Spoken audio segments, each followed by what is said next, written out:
Olá, seja bem-vindo a mais um Cidadania. Hoje nós vamos conversar sobre o Sistema Único de Saúde, o SUS.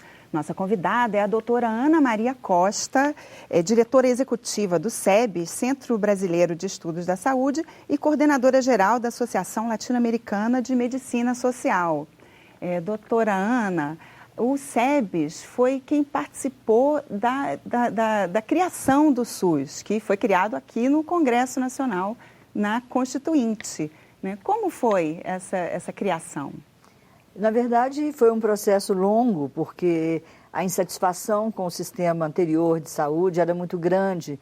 A sociedade não tinha cuidado integral de saúde, pouca gente tinha direito ao atendimento à saúde, só aqueles que trabalhavam e que tinham o vínculo formal da carteira de trabalho que estava garantido pelo velho INAMPS, não é? Então, no caldo dessa insatisfação, o SEBS começa a buscar alternativas para o sistema de saúde brasileiro. No mundo, aconteciam várias mudanças. A Itália tinha feito a sua reforma sanitária, a Espanha começava também a fazer sua reforma, e assim, em 79, num simpósio nacional de saúde que a Câmara dos Deputados fez, o SEBS apresenta uma proposta de um projeto de política de saúde do país e cria o Sistema Único de Saúde, propõe o Sistema Único de Saúde. E a partir desse tempo, houve uma grande mobilização de movimentos sociais, de acadêmicos, de produção acadêmica, de sustentação, e fomos fortalecendo esse projeto que chega à Conferência Nacional de Saúde em 86, já com uma consistência forte, grande, com uma base popular grande, com propostas de detalhamento bastante consistentes. E isso fez com que nós saíssemos da conferência já com o projeto robusto que adentra a Assembleia Nacional Constituinte com um grande poder de convencimento daqueles grupos de acadêmicos, de movimentos sociais, ativistas que se envolveram na luta pelo Sistema Único de Saúde. E assim, nessa janela de oportunidade, nesse processo de construção de cidadania, na onda da própria Assembleia Constituinte, da Constituição brasileira, que favorecia os direitos sociais, que favorece o sistema de proteção social, nós criamos, no contexto da Seguridade Social, o Sistema Único de Saúde. Mas também criamos muito mais, porque criamos ali, nesse conceito da Constituição, uma forma de abordar a saúde que é muito mais que a assistência médica, porque ali no artigo 196 da Constituição está dito que a saúde ela é resultado das políticas econômicas, sociais, e que, portanto, ela não é só assistência médica, que ela envolve a qualidade de vida, que ela envolve o bem-estar da população.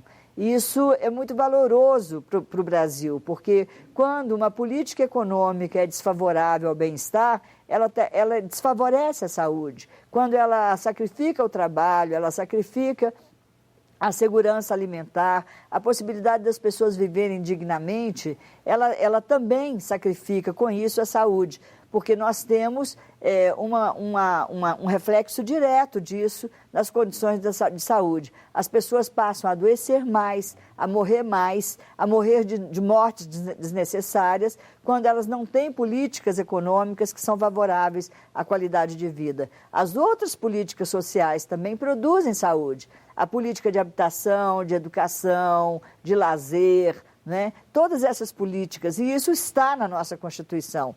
Nós temos o capítulo de saúde mais avançado do mundo. É impressionante. Vários e vários estudiosos do mundo inteiro olham, estudam, verificam o conjunto da Constituição que tratam da saúde, que é do 196 ao 200. É muito importante um programa de cidadania que as pessoas prestem atenção nisso. E para prestar atenção nisso, para defender, porque, lamentavelmente, nem sempre nós temos concretizado o que nós conquistamos na nossa Constituição. Então, essas políticas que são usadas como exemplo, elas, na verdade, nem sempre elas chegam a ser postas em prática na totalidade. Na verdade, tem um processo que começa no início dos anos 90, que vem mutilando essas conquistas da Constituição, não é? Porque, veja, quando uma Constituição de um país diz que a saúde é decorrente de políticas econômicas e sociais, ela está comprometendo, ela está colocando a saúde no centro do interesse nacional, né? E como nós tivemos também, por outro lado, uma baixa adesão do conjunto da população às conquistas que nós tivemos na Constituição, e ficou muito fácil para os interesses contrários a essa norma constitucional, a esse princípio constitucional, ganharem espaço no cenário político nacional. Então, enquanto nós somos valorizados no mundo inteiro por termos uma Constituição avançada, né, nós aqui no Brasil damos pouca importância ao que conquistamos, né? E com isso, os grupos de interesse opostos, os grupos que querem, por exemplo, levar a saúde para o mercado, né, e não garantir a saúde como um direito que está dito na Constituição. A saúde é um direito de todos e um dever de Estado e deve ser garantido mediante políticas econômicas e sociais, né? Isso é muito forte, né? Mas os grupos que querem e que têm interesse de fortalecer o mercado da saúde têm atuado muito fortemente, não é de agora, né? Desde o início dos anos 90, quando começa a implementação do SUS, quando começa a implementar a própria Carta Constitucional, né? Começam as leis orgânicas, que na saúde são a Lei 8.142 e a 8080, que começam aí o embate, o jogo, né, de interesse. E nós temos perdido nesse processo, temos perdido muito. E precisa de muita cidadania para que a gente possa retomar e dar consistência a um valor cidadão do que nós conquistamos na saúde com a Assembleia Constituinte. E teve algum momento, logo no começo, antes de começar essas ofensivas, assim, teve algum momento que ele funcionou plenamente? Não, na verdade você não sai de um sistema que era para um volume de população de 30%, que era a força de trabalho formalmente incluída no mercado de trabalho, né? Para um projeto constitucional universal, né? A nossa Constituição diz que era direito de todos e o sistema é universal, ele é para todo mundo, né? Então, você não cria isso num passe de mágica, isso é um processo longo, né? Longo porque envolve o compromisso de todas as instâncias interfederativas, dos municípios, dos estados, que antes não tinham responsabilidade sobre a coisa da saúde.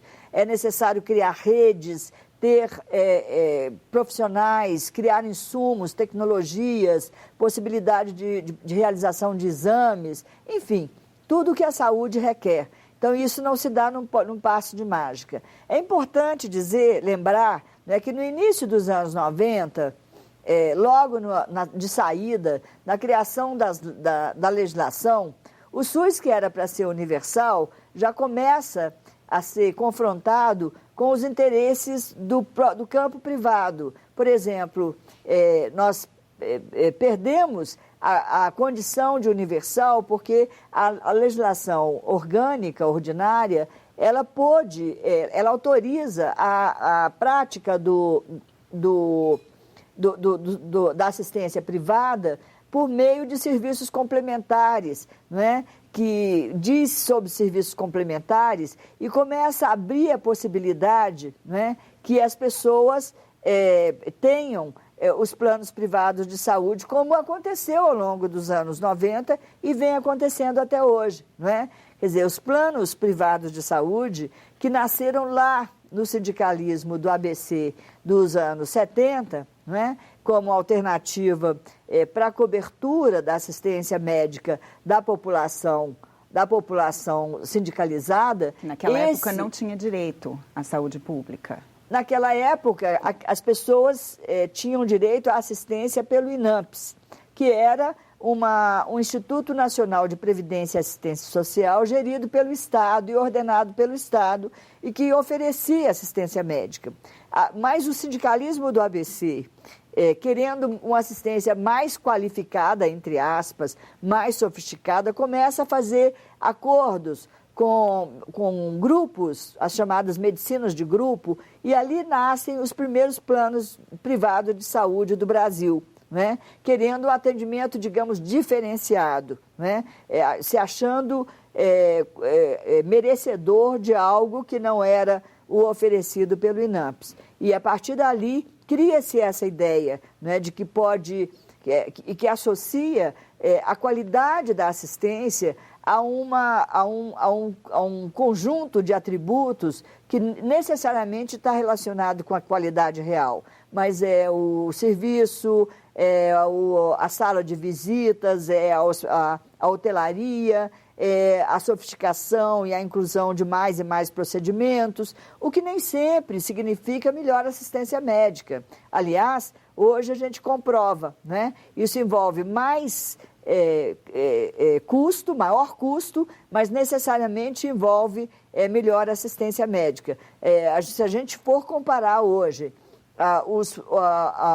os indicadores de saúde, taxas de cura, taxa de permanência, entre o privado e o público, nós não vemos diferença no resultado final da saúde. Mas se nós formos comparar, por exemplo, o custo de uma internação, o custo médio de uma internação no SUS está em torno de R$1.000, né?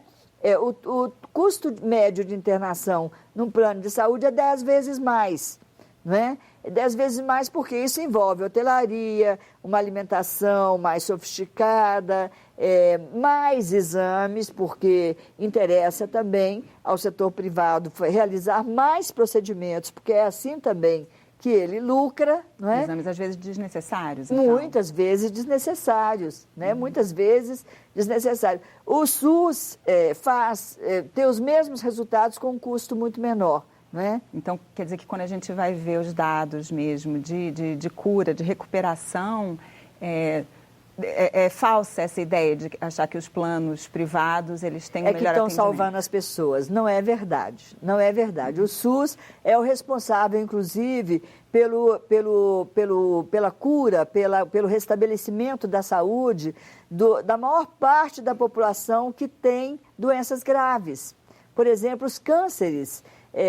Não são tratados. As doenças que não dão lucro ao setor privado, eles são rechaçados. Devolvidos ao SUS. E devolvidos ao SUS, na sua grande parte. Câncer, então, os transplantes, a AIDS, os cânceres. Né? Então, essa situação que a população precisa. Nós estamos aqui num programa de cidadania. É muito importante informar a população sobre isso, porque isso reverte um pouco a imagem que a população tem do SUS, que é uma imagem que também é construída pelos interesses desses planos, desse setor privado, que é uma imagem de ruim, não é? De filas longas, de hotelaria ruim, de médicos ruins, negligentes. Eu não estou querendo dizer aqui que isso não exista e que isso não tem que ser corrigido. Tem que ser corrigido, claro. Claro que existem dificuldades de acesso ao SUS, mas todas as estatísticas de pesquisas mostram que as pessoas que conseguem romper a barreira e entrar no SUS têm um grau de satisfação elevadíssimo. Então, são dilemas que estão postos para serem superados e retomarmos a base da Constituição, né, que oferecia, que prometia à população brasileira um atendimento de qualidade. Tem coisa muito interessante, por exemplo, que a população precisa de saber. As pessoas que estão empregadas e que têm associado ao emprego um plano de saúde, elas pagam a vida inteira, os 30 anos, 35 anos que elas trabalham até aposentarem, elas pagam o plano de saúde e visitam e usam o plano de saúde de acordo com suas necessidades. Ela aposentou, ela não tem mais direito. E tudo que ela pagou não vale nada. Não vale nada. Isso é muito importante que a gente tome consciência. E quando a gente vai buscar um plano de saúde, depois de aposentado, nosso salário não dá mais para pagar. Porque os planos para o aposentado, eles crescem demais em preço. O plano de saúde é uma empresa que aposta no risco.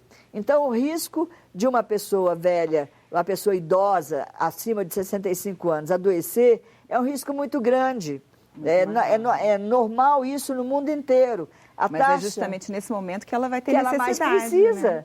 E é quando ela não tem mais, porque saiu do emprego, porque o plano estava vinculado ao emprego, e ela não tem mais porque ela não pode mais pagar, porque o custo está muito alto para ela. Agora, mas e se a população brasileira abrisse mão dos planos de saúde privada e fosse todo mundo usar o SUS teria condições de atender? O SUS tem que ter condições de atender. Ele tem que ter na sua meta, no seu futuro, dar conta disso. Nós temos um envelhecimento flagrante da população, né? As doenças que matarão daqui a poucos anos no Brasil serão todas doenças associadas à velhice, né? Que vai desde as demências senis, o Alzheimer, até as doenças crônico-degenerativas próprias das pessoas idosas, né? Além dos acidentes e quedas que também são próprios dessa população. Essa população, ela vai requerer um tipo de atenção que o plano de saúde não dá. Primeiro que a população não poderá pagar, depois que não interessa, que não está fora do escopo do que ele oferece. Atendimento domiciliar, por exemplo. Velho tem que ser tratado, idoso tem que ser tratado em casa. Tem que ter na sua casa o fisioterapeuta, tem que ter assistência médica domiciliar, porque isso é muito mais eficaz e é muito confortável para ele. Mas o né? SUS tem como O fornecer SUS isso? tem diversos programas. O Melhor em Casa, que é um programa do SUS, atende em casa. O programa de saúde da família visita as pessoas em suas casas. Nós temos que radicalizar esse modelo, porque isso é que vai possibilitar que essas pessoas tenham cuidado, né? Hoje nós temos, por meio do SUS, uma inclusão muito grande da população. Né? Toda essa população, você me perguntava, já foi bom um dia? Não, eu acredito que será melhor a cada dia, desde que o Estado brasileiro assuma a responsabilidade que tem, e essa casa, o Congresso Nacional, de formular condições para que o SUS avance e se consolide. Porque desde que o SUS foi criado, o SUS vem sendo sucateado, vem sendo mutilado pelo baixo financiamento. Nós, quando criamos o SUS pela Constituição, nós deveríamos estar incluídos no orçamento da Seguridade Social. Se nós tivéssemos hoje com a Seguridade Social, nós teríamos mais que o dobro do orçamento anual que nós hoje temos. Hoje o orçamento do SUS é um orçamento muito pequeno para ele fazer o que ele promete fazer. Muito pequeno.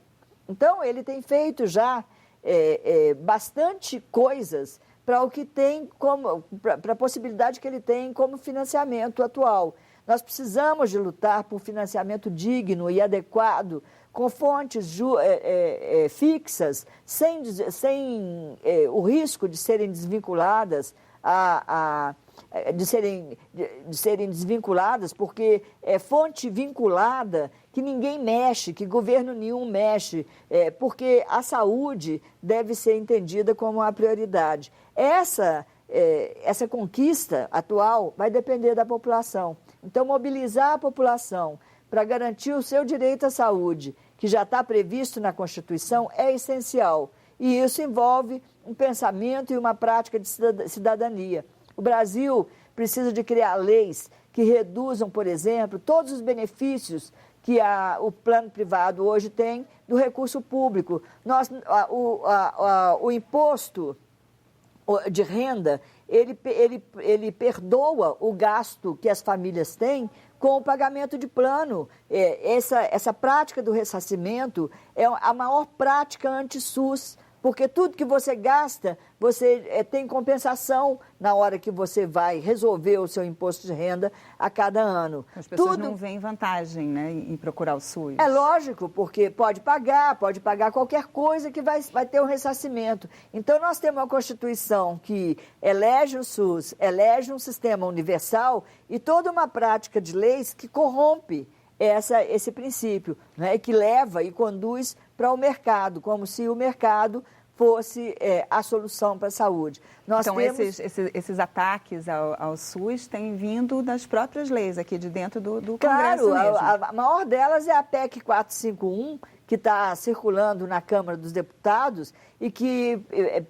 busca nada mais, nada menos, a obrigatoriedade que todo empregador, do empregador doméstico ao mais alto grau dos executivos nacionais, que eles paguem plano privado de saúde para os seus funcionários. Né? Quer dizer, essa PEC de autoria do presidente da Casa, do atual presidente Eduardo Cunha, mostra o compromisso que a classe política brasileira, e particularmente o presidente da Casa, mas não só ele, mas muitos outros, tem com os planos privados de saúde. Isso tem a ver com o próprio financiamento de campanha. Se nós formos lá, que hoje o Brasil tem a transparência, se formos lá ver quem é que financia esses deputados que defendem o setor privado e que aprovam leis que favorecem o setor privado aqui no Congresso Nacional, nós vamos ver que a grande massa de dinheiro que eles recebem